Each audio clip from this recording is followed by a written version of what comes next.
Friends, आज मैं आप सभी को 10th स्टैंडर्ड का अलजेब्रास का chapter first linear equation in two variables का प्रॉब्लम सेट 1 सॉल्व करके दिखाऊंगी। तो चलिए देखते हैं क्वेश्चन नंबर 1 क्या है। Choose correct alternative for each of the following question. यानी देखिए फर्स्ट नंबर का आपको क्या दिया गया है, नीचे आपको कुछ MCQs टाइप दिए गए जिनमें से आपको करेक्ट आंसर चूज करना है और लिखना है। तो चलिए देखते हैं फर्स्ट वाला क्या है। To draw graph of 4x plus 5y is equals to 19, find y when x is equals to 1। देखिए हम जिस तरह से ग्राफ के लिए सॉल्व करते थे उस तरह से हमें क्या करना है, सॉल्व करना है। तो हम क्या करेंगे, इसका आंसर ढूंढने के लिए क्या करेंगे, सॉल्व करेंगे। तो सॉल्यूशन के लिए देखिए क्या करना है, हमें जो है इस इक्वेशन में क्या करना है, एक्स की वैल्यू पुट करना है तो हमें वाई की वैल्यू मिल जाएगी, यानी हमें से इसमें से कोई करेक्ट एक आंसर मिल जाएगा। तो चलिए हम क्या करते हैं, सॉल्व करते हैं। 4x plus 5y is equals to क्या है, 19 है। अब देखिए x की वैल्यू यहाँ पे दी गई, देखिए 1, तो क्या करेंगे 4 और x की वैल्यू 1 दी गई, यानी हम 1 पुट करेंगे plus 5y is equals to क्या हो गया 19। अभी 4 1 सा 4 plus 5y is equals to क्या होगा 19 हो गया। अब देखिए 5y इज इक्वल्स टू क्या होगा 19, और ये पॉजिटिव में है प्लस, यानी इधर साइड नेगेटिव में जाएगा, यानी 5y इज इक्वल्स टू क्या हो जाएगा 19 माइनस 4, यानी कितना होगा 15 हो जाएगा।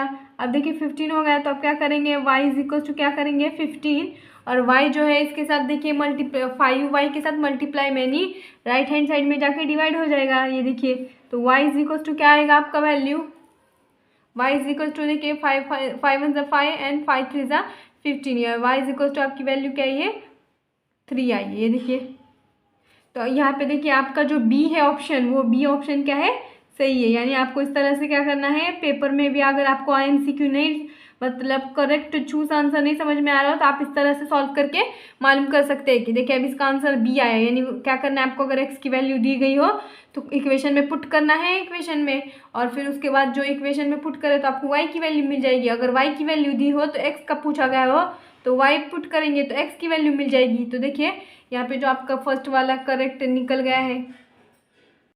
सेकेंड नंबर पे देखिए क्या है, for simultaneous equation in variable x and y D x is equal to 49, D y is equal to -63 and D is equal to क्या है 7, देन व्हाट इज एक्स। देखिए हमने जो डी एक्स और डी वाई इस तरह का जो निकाले थे, सेम उसी तरह से क्या करना है, यहाँ पे हमें वैल्यूज निकालना है। तो हमने क्या किया था, क्रैमर का रूल यूज़ करके जो निकालते थे सेम उसी तरह से करना है। तो अभी हमें ऑप्शन दिया है तो हम आपको पता होगा डी इज इक्वल टू हम क्या लेते हैं, पहले हम एक्स लेते, रुकिए एक्स पहले हम क्या लेते हैं, एक्स के निकालते हैं फिर वाई की वैल्यू निकालते हैं। तो यहाँ पे ओनली आपको एक्स पूछा गया है तो एक्स कैसे निकालते हैं हम, D X divided by D. तो D X divided by D, तो डी एक्स की वैल्यू हमें क्या दी गई यहाँ पे 49 दी गई है, और देखिए डी की वैल्यू क्या दी गई है 7 दी गई है, यानी 7 मतलब 7 एंड 7 7 ज़ा 49। तो इज इक्वल टू क्या आएगा आपका 7, यानी आपका ए ऑप्शन जो है वो क्या है, सही है। देखिए ए इज इक्वल टू ए जो है ऑप्शन 7 आंसर है, तो आपका ये देखिए यहाँ पे 7 आया है एक्स की वैल्यू। तो थर्ड नंबर पे क्या है, find the value of 5 3 and ये देखिए डिटर्मिनेंट दिया गया है और आपको कुछ ऑप्शंस दिए गए हैं जिसको आपको सॉल्व करके निकालना है। तो देखिए डिटर्मिनेंट क्या है 5 3 ये रोज है और -7 -4 ये एक सेकेंड रो है। तो देखिए क्या करते हैं हम, आपको पता होगा डिटर्मिनेंट निकालने के लिए हम क्या करते हैं, क्रॉस मल्टीप्लिकेशन करते हैं, यानी 5 पहले इन दोनों का मल्टीप्लाई करते हैं फिर उसके बाद इन दोनों का, यानी 5 मल्टीप्लाई -4, उसके बाद देखिए माइनस ये डिटर्मिनेंट का माइनस होता है, उसके बाद क्या होगा 3 मल्टीप्लाई -7। अब देखिए 5 4 ज़ा 20 और उसके साथ नेगेटिव है, यानी यहाँ पे आपका नेगेटिव आएगा। उसके बाद देखिए नेगेटिव का नेगेटिव, और देखिए 7 3 ज़ा या 3 7 ज़ा कितना होता है 21 होता है, और ये नेगेटिव का नेगेटिव यहाँ पे देखिए अब क्या हो जाएगा, अब हो जाएगा देखिए -20 एंड माइनस माइनस क्या हो जाएगा प्लस हो जाएगा, माइनस माइनस हो जाएगा आपका प्लस, और यहाँ पे देखिए क्या आएगा 21। तो देखिए प्लस माइनस क्या आएगा आपका,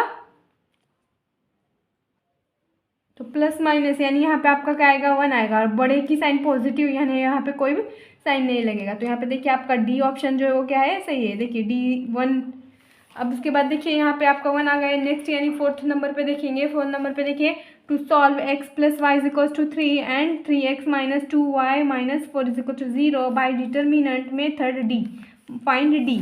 तो क्या करना है आपको पता है, इक्वेशंस होता है क्रैमर के उसूल की तरह सेम है ना, हम उसे उस डिटर्मिनेंट के जैसा सॉल्व करना है। तो देखिए हम क्या निकालेंगे, सॉल्यूशन निकालेंगे। देखिए फर्स्ट इक्वेशन जो दी क्या दिया गया है, x plus y is equal to 3 दिया गया है। और नेक्स्ट इक्वेशन जो है वो क्या दिया गया है, देखिए ये इक्वेशन नहीं है, इसे हम क्या करेंगे पहले फॉर्म, अच्छे फॉर्म में लाएंगे। पहले ये हमें क्या दिया गया है, इसको हमें क्या करना है, इक्वेशन बनाएंगे। तो देखिए क्या होगा, अब देखिए पता है आपको ये हमारा इक्वेशन नंबर 1 हो गया।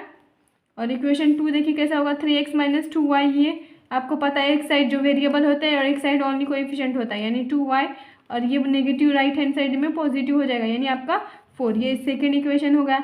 अब हम क्या करते हैं, a b एंड c की वैल्यू निकालते। लीनियर इक्वेशन पता होगा आपको, ax plus B Y is equals to c। तो अब देखिए x की जो वेरिएबल होते हैं वो a होते, b के y के वेरिएबल b जो होते, y के वेरिएबल जो होते हैं ना वो b होते हैं, और c जो कांस्टेंट टर्म होता है वो। आप देखिए a1 a2 b1 b2 c1 and c2। तो मैंने आपको बताया x1 x जिसके कोएफिशिएंट देखिए x के कोएफिशिएंट क्या है, 3 है। तो ये हो गया हमारा a1, इसका भी। अब देखिए फर्स्ट वाला इक्वेशन हमारा ये है, यानी यहाँ पे यहाँ पे 1 आएगा देखिए। और नेक्स्ट वाला जो है क्या है 3, यानी यहाँ पे 3 आएगा। उसके बाद देखिए फर्स्ट है जो b क्या है 1 है, और सेकंड जो है क्या है -2 आएगा। उसके बाद थर्ड देखिए 3 है, एंड मतलब कुछ कांस्टेंट टर्म c1 क्या आएगा हमारा 3 आएगा फर्स्ट c1, और ये c2 हमारा क्या आएगा 4 आएगा। तो ये देखिए ये हो गया। अब क्या करते हैं हम, आपको पता है कि हम क्या करते हैं, d इज इक्वल टू किस तरह से निकालते हैं, a1 divide a1 a2 b1 b2। ये हमारा क्या होगा, डिटर्मिनेंट होगा। a1 क्या है हमारा 1, और a2 क्या है हमारा 3। उसके बाद देखिए b1 क्या है 1, और b2 क्या है -2। ये होगा। आप क्या करेंगे, क्रॉस मल्टीप्लिकेशन किया जाता है, आपको पता होगा। तो देखिए 1 × 2 यानी -2, और ये डिटर्मिनेंट का -3 1 ज़ा 3, यानी देखिए 2 और 3 क्या हो जाएगा, माइनस माइनस प्लस, और बड़े की साइन नेगेटिव है, यानी -5 जो है आपका, जो डिटर्मिनेंट डी निकालने बोला था आपको। तो यहाँ पे देखिए आपका जो -5 है, यानी ऑप्शन सी जो है क्या है।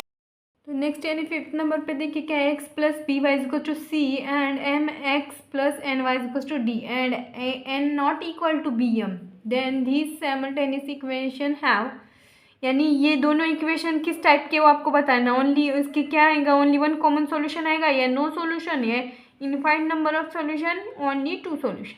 तो देखिए आपको पता होगा, अगर हमको इस तरह का इक्वेशन दिया गया है तो हम क्या करते हैं, क्रैमर्स के रूल से, यानी क्या करते हैं, डिटर्मिनेंट के तौर पे सॉल्व करते हैं। तो देखिए हम क्या करेंगे, सॉल्यूशन निकालेंगे। फर्स्ट इक्वेशन जो है वो देखिए, फर्स्ट इक्वेशन जो है वो हमारा क्या है, ax plus B Y is equal to C है। अब देखिए ax plus B Y is equal to C है। नेक्स्ट यानी सेकंड जो है वो क्या है, mx plus n y is equal to क्या है, d है। बट यहाँ पे देखो क्या दिया गया है हमको, an नॉट इक्वल टू क्या है, bm, ये दिया गया है हमको। तो अब हम क्या करेंगे, d इज इक्वल टू क्या करते हैं, ए एम ए और m, आपको पता है a1 a2 b1 b2, यानी am bn, इस तरह से लिखेंगे। अब देखिए an यानी क्रॉस मल्टीप्लिकेशन करेंगे an, और ये डिटर्मिनेंट का नेगेटिव एंड bm, देखिए an एंड bm।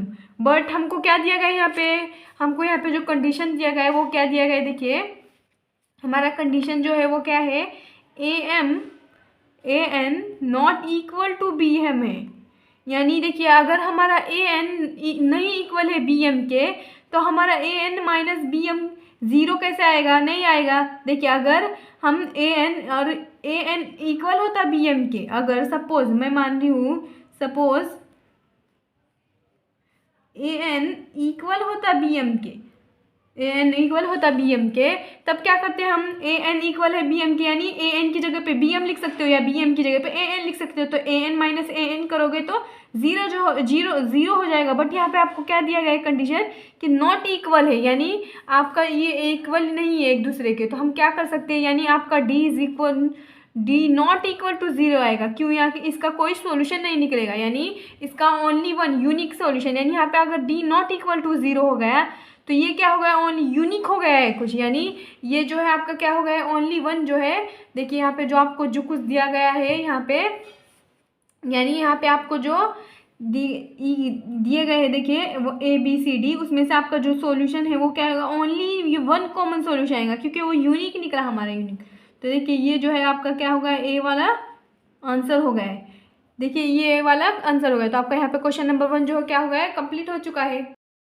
तो नेक्स्ट क्वेश्चन नंबर 2 देखते हैं। Complete the following table to draw graph of 2x - 6y = 3। देखिए आपको इस तरह का क्वेश्चन जो है वो दिया, हमने प्रॉब्लम सेट में सॉल्व किया है, प्रैक्टिस सेट में। अब देखिए हमें क्या करना है, ये टेबल में क्या दिया गया है, जो x की वैल्यू दी गई है तो हमें इस इक्वेशन में x पुट करेंगे तो हमें y की वैल्यू मिलेगी। अब y दिया गया है तो हमें क्या करना है? x की वैल्यू निकालना है। तो चले सॉल्व करते हैं। तो क्या करेंगे? फर्स्ट ऑफ ऑल देखिए इक्वेशन क्या है? 2x - 6y = क्या आया है? 3 है। तो अब देखिए 2x - 6y = 3। अब क्या करेंगे? 2 और 6 की x की वैल्यू क्या है? -5, नेगेटिव का नेगेटिव, 6y = 3। अब देखिए 2 5 10 और देखिए 2 5 10 एंड ये नेगेटिव होगा। अब देखिए -6y = क्या होगा?